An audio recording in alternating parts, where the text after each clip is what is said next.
Hello friends, welcome to dreams academy. இன்னைக்கு நம்ம வந்துட்டு குரூப் 4னா என்ன, அதுக்கு என்னென்ன குவாலிஃபிகேஷன், என்னென்ன படிக்கணும் அப்படிங்கிறத பார்க்க போகிறோம். ஃபர்ஸ்ட் வந்து குரூப் 4க்கு வந்து 10th தான் குவாலிஃபிகேஷன். ஓகேங்களா? நான் 9th தான் படிச்சிருக்கேன் அப்படிங்கும்போது நமக்கு வந்து குரூப் 4 எழுத முடியாது. ஆனால் நீங்கள் டபுள் டிகிரி அப்படின்னாலும் குரூப் 4 வந்து எழுதலாம். அதனால தான் ஒரு வருஷமும் வந்து 15லேருந்து 20 lakhs வரைக்கும் ஸ்டூடெண்ட்ஸ் வந்து எழுதுறாங்க. ஓகேவா? ஸோ குரூப் 4 அப்படிங்கிறது நம்ம 10th தான் மினிமம் குவாலிஃபிகேஷன். ஓகேங்களா? இப்போ டோட்டல் நம்பர் ஆஃப் கொஷின்ஸ் வந்து 200 கொஷின். ஓகேங்களா? ஒரு கொஷினுக்குமே வந்து 1.5 மார்க்ஸ். அப்போ டோட்டல் வந்து 300 மார்க்ஸ் அப்படிங்கிறது தான் மேக்ஸிமம் மார்க். ஆனால் மினிமம் மார்க், அதாவது நான் பாஸ் ஆகுறதுக்கு உங்களுக்கு ரிசல்ட் வரணும் அப்படின்னாலே நீங்கள் பாஸ் ஆகிருக்கணும், இல்லைன்னா வராது அப்படின்னு சொல்லுவாங்க. பட் அது எனக்கு கரெக்டாக தெரியல. இப்போ வந்து எனக்கு வந்து ரிசல்ட் வரணும் அப்படின்னா நீங்கள் கண்டிப்பாக 90 மார்க்ஸ் எடுத்திருக்கணும். ஓகேவா? 90 மார்க்ஸ் வந்து எடுத்தாதான் பாஸ். அதுக்கு எத்தனை கொஷின் போடணும் அப்படின்னா 60 கொஷின்ஸ். அதாவது ஒரு கொஷினும் 1.5 மார்க்ஸ் இல்லையா? ஸோ அப்போ வந்து நான் வந்து 90 மார்க்ஸ் எடுத்தாதான் பாஸ். ஓகேவா? அப்போ 60 கொஷின்ஸ் வந்து அடிச்சிருக்கணும். இப்போ வந்து நான் வந்து கவுன்சிலிங் போயிட்டு வரேன் அப்படிங்கும்போது நீங்கள் எத்தனை கொஷின் அடிச்சிங்க அப்படின்னு தான் கேட்பாங்க. ஸோ நம்ம பேச்சு வழக்கில் இருக்கிறது வந்து கொஷின்ஸ் தான். 170 கொஷின் மேலே அடித்தேன், ஸோ எனக்கு வேலை கிடைச்சிருக்கு அப்படின்னு சொல்லுவாங்க. ஸோ நீங்கள் கன்ஃபியூஸ் ஆகிடக்கூடாது. இப்போ ஒரு சில வீடியோஸ்லலாம் கமெண்ட்ஸில் வந்து எத்தனை கொஷின் அப்படின்னா ஒருத்தங்க வந்து நான் இந்த கேஸ்ட்டுங்க, இந்த கம்யூனிட்டிங்க, 162 கொஷின் வேலை கிடைக்குமா அப்படிம்பாங்க. அதில் ஒரு சிலர் போயிட்டு இது கொஷினா மார்க்கா அப்படிம்பாங்க. ஸோ வந்து கொஷின் பற்றி தான் மேக்ஸிமம் பேசுவாங்க. மார்க்ஸ் இவ்வளோ அவ்வளோ அப்படின்னு பேச மாட்டாங்க. ஸோ அதை நீங்கள் கண்டிப்பாக தெரிஞ்சிருக்கணும். ஓகேவா? இப்போ இதில் வந்து தமிழ் வந்து 100 கொஷின். ஓகேவா? 100 கொஷின். மேக்ஸில் 25 கொஷின். 6th-லேருந்து 10th வரைக்கும் தான் பார்க்கணும். ஜிகேல வந்து 75 கொஷின். ஓகேவா? இதெல்லாம் நான் சொல்கிறேன் இருங்க. 40 கொஷின்ஸ். இது வந்து ஆக்சுவலாக ஒரு வீடியோ போடுறதுக்காக எடுத்தது, அப்போ டைப் பண்ணது. இப்போ வந்து தமிழ் 100 கொஷின்ஸ். நமக்கு என்ன படிக்கணும் அப்படிங்கிறது தெரியும். 6th-லேருந்து 12th வரைக்கும் தான். ஓகேவா? அது பின்னாடி எப்படி படிக்கணும், என்ன படிக்கணும் அப்படிங்கிறத நான் சொல்கிறேன். மேக்ஸ் வந்து 25 கொஷின். மேக்ஸை பற்றி நம்ம பேசிடலாம். 6th-லேருந்து 10th வரைக்கும் ஒரு டாபிக் எடுத்திங்கன்னா, இப்போ எக்ஸாம்பிள் சிம்பிள் இன்ட்ரெஸ்ட் அப்படிங்கும்போது நமக்கு 6th-லேருந்து 10th வரைக்கும் எங்கெங்கே இருக்குது, ஸோ அதெல்லாம் கவர் பண்ணணும். நமக்கு சிலபஸில் என்ன கேட்குறாங்களோ அதை மட்டும் தான் கவர் பண்ணணும். ஆனால் 6th, 7th, 8th, 9th, 10th இந்த 5 ஸ்டாண்டர்ட்லையும் கவர் பண்ணியிருக்கணும். ஓகேங்களா? அதை தாண்டி நீங்கள் 11th, 12th எல்லாம் போகவே வேண்டாம். இதுலேருந்து தான் கேட்பாங்க. இதை முடிச்சிட்டீங்க அப்படிங்கும்போது நம்ம ஓல்டு கொஷின் பேப்பர் பார்த்தே ஆகணும். ஓகேவா? இது ஏன் நான் சொல்றேன் அப்படின்னா, நமக்கு ஓல்டு கொஷின்ஸே 1-2 கொஷின் வந்து ரிப்பீட் ஆகும். அந்த அந்த ஒரு லக்கி டைம் கூட நமக்கு வரும். ஓகேங்களா? ஓல்டு கொஷின் பேப்பர் ஒரு 2018ல வந்து ஒரு கொஷினை பார்த்துருப்பீங்க. ஓகேவா? அந்த கொஷின் வந்து இப்போ வர்றதுக்கு கூட சான்சஸ் நிறைய இருக்கு. அந்த மாதிரி கூட நமக்கு வரலாம். இன்னொன்று என்னன்னா, என்னென்ன மாதிரி கொஷின்ஸ் வந்து கேட்குறாங்க, LCM HCFனா இந்த மாதிரி கொஷின் கேட்குறாங்க. ஸோ இந்த மாதிரி வந்து நம்ம நல்லா வந்து தெரிஞ்சு வச்சுக்கணும் அப்படிங்கிறது இந்த ஓல்டு கொஷின் பேப்பர்ல இருந்து தான் நமக்கு தெரிய வரும். ஓகேவா? இப்போ நான் இன்னொன்று என்ன சொல்றேன் அப்படின்னா, போன தடவை குரூப் 4ல வந்து எல்லாம் ஓப்பனாகவே இருந்தது. அதாவது LCM HCF, ratio and proportion அந்த மாதிரி கொஷின்ஸ் கேட்டிருந்தாங்க. எனக்கு தெரிஞ்ச ரீசனிங் வந்து 2 கொஷின் தான் கேட்டிருந்தாங்க. மேபி 2-3 கூட இருந்திருக்கலாம். பட் இந்த தடவை ரீசனிங் வந்து கொஞ்சம் நிறையாவே கேட்டிருந்தாங்க. ஓகேவா? அப்போ ரீசனிங் அப்படிங்கிறத நம்ம புக்கில் இருக்காது, அதை நம்ம வெளியிலேருந்து தான் எடுக்கணும். ஓகேவா? என்ன மாதிரி கொஷின் கேட்குறாங்க ரீசனிங்லேருந்து அப்படின்னு தெரிஞ்சுக்கணும் அப்படின்னா ஓல்டு கொஷின் பேப்பர் ரொம்ப ரொம்ப இம்பார்ட்டன்ட். ஓகேவா? அடுத்து ஜிகே வந்து 75 கொஷின். ஓகேவா? இந்த ஜிகே தான் எல்லாருமே சொல்றது என்ன அப்படின்னா, இந்த 75 கொஷினுக்காக நிறைய படிக்கணும். ஆமாங்க, கண்டிப்பா படிக்கணும். குரூப் 4ல வேலை வேணும்ல, அப்ப நிறைய படிச்சுதான் ஆகணும். குரூப் 2 ப்ரிலிம்ஸ் தான்ப்பா நான் படிக்கிறேன் அப்படிங்கிறவங்க இந்த ஜிகேல செலக்டிவான ஒரு 2-3 சப்ஜெக்டை மட்டும் படிச்சாலே ப்ரிலிம்ஸ் பாஸ் பண்ணிடலாம். அதாவது யாருக்கு இதை நான் சொல்றேன்னா, தமிழும் மேக்ஸும் நான் அப்படியே ஃபிங்கர் டிப்ல வச்சிருக்கேன் ப்ரிலிம்ஸ்க்கு, குரூப் 2க்கு அப்படிங்கிறவங்க இந்த ஜிகேல 2-3 சப்ஜெக்ட் படிச்சாலே போதும். லைக் பாலிட்டி, யூனிட் 8 இந்த மாதிரி இம்பார்ட்டன்டான சப்ஜெக்ட் படிச்சா ப்ரிலிம்ஸ் நீங்க பாஸ் பண்ணிடலாம். ஆனா நீங்க படிக்க போறது குரூப் 4க்கு. அப்படி இருக்கும்போது நீங்க தமிழையும் படிக்கணும், மேக்ஸையும் படிக்கணும், ஜிகேல அந்த 75 கொஸ்டின் படிச்சே ஆகணும். இப்போ வந்து தமிழ் புக்ஸ் பாத்தீங்கன்னா, சரி அதுக்கு முன்னாடி நான் சொல்றேன். அதுக்கு முன்னாடி ஃபர்ஸ்ட் தமிழ் 80 கொஸ்டின் வச்சுக்கோங்களேன். நீங்க வந்து ஜஸ்ட் இப்போ 6th ல இருந்து 10th வரைக்கும் புக் படிச்சிட்டீங்க, நியூ புக்.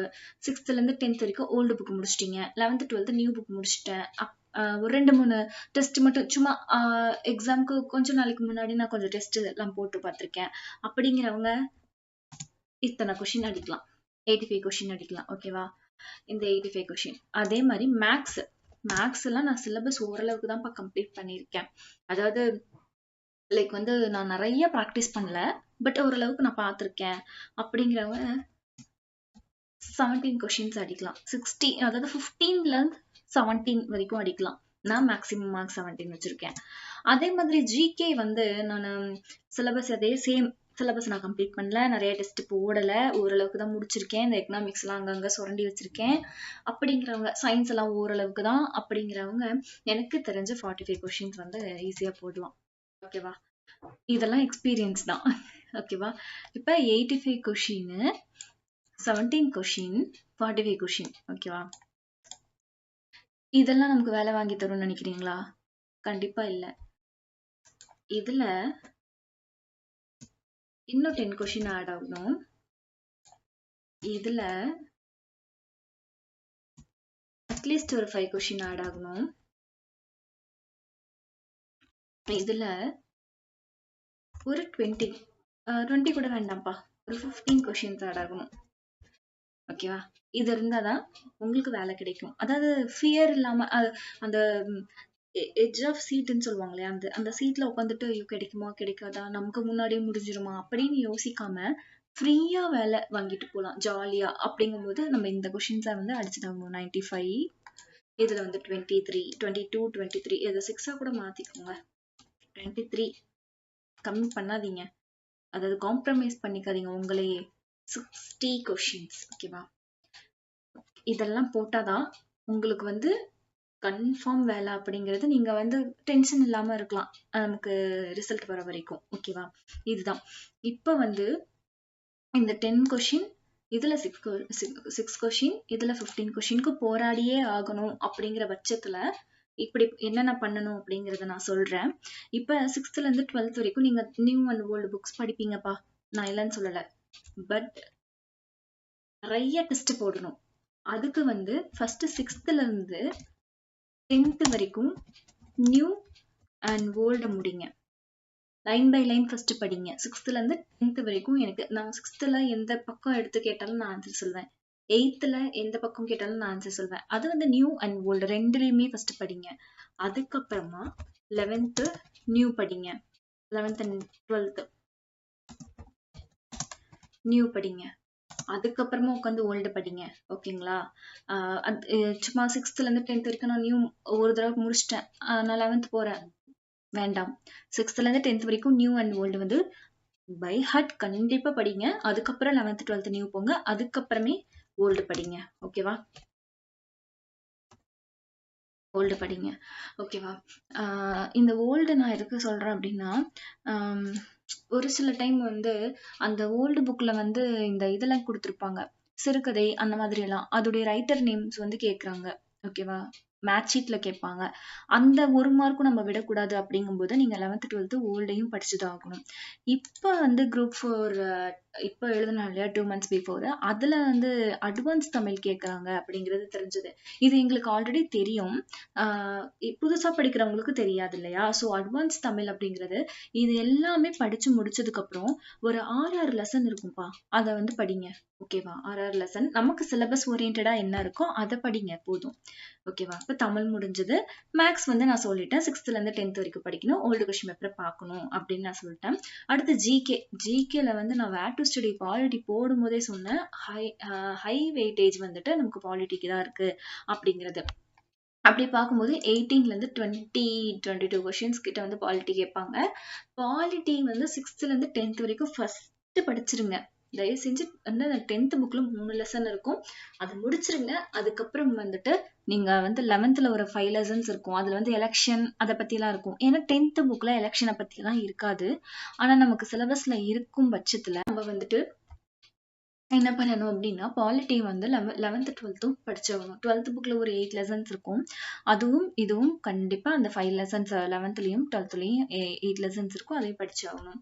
அடுத்து ஐஎன்எம் வந்து ஹிஸ்டரி மாதிரி படிச்சுட்டு போங்க. இந்த இயர்ல ஸ்டார்ட் பண்ணி அந்த இயர்ல முடிச்சிருக்கேன் அப்படிங்கிறத ஹிஸ்டரி மாதிரி படிச்சுட்டு போங்க. உங்களுக்கு கஷ்டமே தெரியாது. ஓகேவா? அப்படியே லைன் பை லைன் அப்படியே அந்த 32ல வந்து பூனா ஒப்பந்தம், 33ல வந்து கோயில் நுழைவு நாள், இந்த மாதிரி லைனா அந்த ஒரு இயருக்குமே ஓகேவா? அப்படி எக்ஸாம்பிளுக்கு அந்த மாதிரி படிச்சுட்டு போங்க. ஹிஸ்டரி ஐஎன்எம்க்கும் நம்ம வேர் டு ஸ்டடி போட்டிருப்போம், ஹிஸ்டரிக்கும் போட்டிருப்போம்.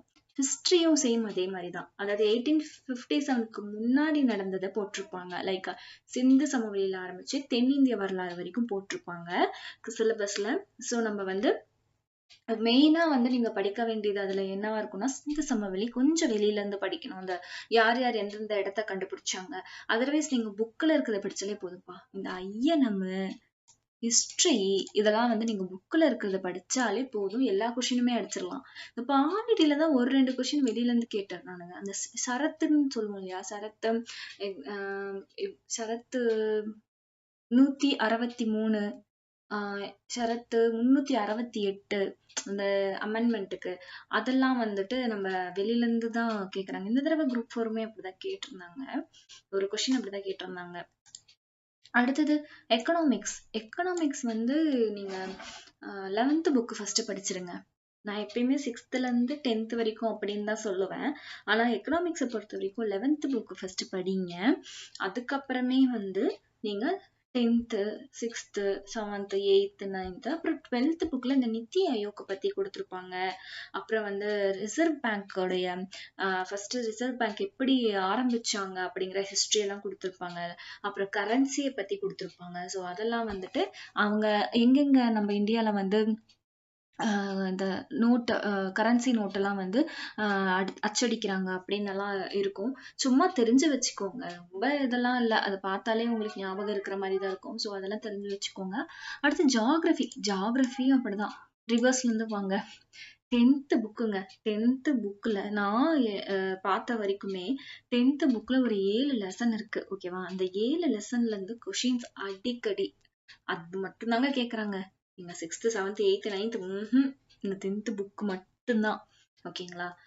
அந்த 10th போன தடவை குரூப் 4 அப்படிதான் கேட்டாங்க. இந்த தடவையும் அப்படிதான் கேட்டாங்க. அதுக்கு முன்னாடியும் அப்படிதான் கேட்டாங்க. ஸோ குரூப் 4ல படிக்கிறேன் ஜியாகிரபி அப்படின்னு நீங்க நினைச்சிட்டு புக் எடுத்து வச்சீங்க அப்படின்னா அந்த 7 லெசனை படிச்சுட்டு நீங்க நெக்ஸ்ட்டுக்கு போங்க. 6th 7th 8th 9th எல்லாம் வந்து நீங்க நெக்ஸ்ட் அதுக்கப்புறமே படிங்க. ஓகேவா? அப்ப 10th புக் இது எக்கனாமிக்ஸ்க்கும் ஜியாகிரபிக்கும் நான் வேர்ட் ஸ்டடி கொடுக்குறேன். ஓகேவா? அடுத்து யூனிட் 8ல வந்து 5 to 6 கொஸ்டின் கேட்பாங்க. இது வேற ஒண்ணுமே கிடையாதுங்க.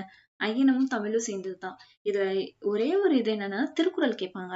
ஸோ திருக்குறள் தான் கொஞ்சம் கஷ்டமா இருக்கும். நீங்க ஒரு 2 நாளைக்கு ஒரு அதிகாரம் படிங்க. படிச்சு மனப்பாடம் பண்ண வேணாம். இந்த திருக்குறளுக்கு இதுதான் மீனிங் அப்படிங்கறத தெரிஞ்சு வச்சுக்கோங்க. ஓகேவா? அடுத்து யூனிட் 9. யூனிட் 9மே வந்து நம்ம இந்த பாலிட்டி அப்புறம் வந்து இந்த இது படிப்போம். ஐஎன்எம்ல வந்து இந்த சமூக சீர்திருத்த இயக்கங்கள் அதெல்லாமே படிப்போம் இல்லையா? சோ அதுலயே கொஞ்சம் கவர் ஆயிடும். இருந்தாலும் நம்ம வெளியில இருந்து இப்ப வர அந்த திட்டங்கள் அதெல்லாமே நம்ம படிக்கணும். ஓகேவா? அந்த எஜுகேஷனுக்கான ஸ்கீம்ஸ் அதெல்லாமே வந்து நீங்க படிச்சிருக்கணும்.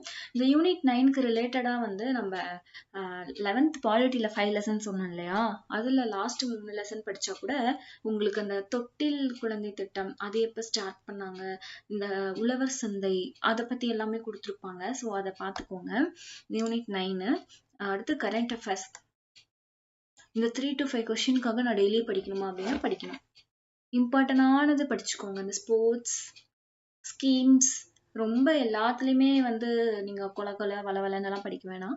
ஸ்போர்ட்ஸ் படிங்க. இப்ப ஒலிம்பிக் நடந்துட்டு இருக்கு. அப்புறமே அதை பத்தி படிங்க. அதுக்கப்புறம் விருதுகளை பத்தி படிங்க.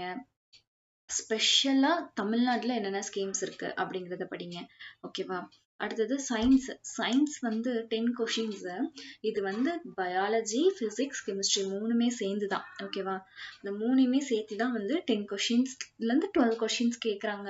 இது வந்து பெரிய மேட்டராக தான் நானும் நினச்சிட்டு இருந்தேன் ஃபர்ஸ்ட். ஐயோ 70 லெசன்ஸ் கிட்ட இருக்கே சயின்ஸுக்கு அப்படின்னு. பட் அது கிடையவே கிடையாது. 10th புக்கில் ஃபஸ்ட்டு நீங்கள் எல்லா அந்த சிலபஸ் ஓரியன்டாக இருக்கிற எல்லா லெசன்லையுமே பாக்ஸ்குள்ளே இருக்கிற அந்த டீட்டெயில்ஸை படிங்க. ஃபர்ஸ்ட் அது போதும். ஃபர்ஸ்ட் நீங்க அதை படிங்க, நல்லா படிங்க. பாக்ஸ் அந்த நான் போன தடவை குரூப் 4 கொஸ்டின் பேப்பரை அனலைஸ் பண்ணும்போது தான் தெரிஞ்சது. அப்படியே பாக்ஸா தான் கேட்டிருந்தானுங்க. இந்த தடவையும் நீங்க வேணா எடுத்து வச்சு பாருங்க. உங்களுக்கு கரண்ட் அஃபேர்ஸ்ல சயின்ஸ் கேட்டிருப்பாங்க, ஒரு 2 கொஸ்டின் கேட்டிருப்பாங்கன்னு நினைக்கிறேன். அதை விட்டுட்டு கேட்ட கொஸ்டின்ஸ் எல்லாம் பாருங்களேன், பாக்ஸ்குள்ள இருந்து தான் இருக்கும். ஸோ சயின்ஸ் வந்து நீங்க பாக்ஸ்குள்ள இருக்கிறது ஃபர்ஸ்ட் 10th புக்ல படிங்க, அப்புறம் 9th புக்ல படிங்க, அதுக்கப்புறமே சின்ன ஸ்டாண்டர்டு போகலாம். ஓகேவா? இவ்வளவுதான் குரூப் 4க்கு, இவ்வளவுதான் மேட்ரு. இது படிங்க. படிச்சு நெக்ஸ்ட் இயர் வந்து நீங்க எக்ஸாம் எழுதும்போது கண்டிப்பா உங்களுக்கு வந்து இதெல்லாமே உங்களுக்கு யூஸ்ஃபுல்லா இருக்கும். நம்ம வந்து எந்த இடத்துல விட்டதை பிடிக்கணும், ஆல்ரெடி எழுதி விட்டவங்கள சொல்றேன். இப்ப புதுசா எழுதுறவங்களுக்கு நம்ம எதெல்லாம் விட்டுறக்கூடாது படிக்கிறதுல இருந்து அப்படிங்கறது தெரிஞ்சிருக்கும். ஏதாவது டவுட் இருந்தா என்கிட்ட கமெண்ட்ஸ்ல கேளுங்க. ஓகேவா? தேங்க்யூ.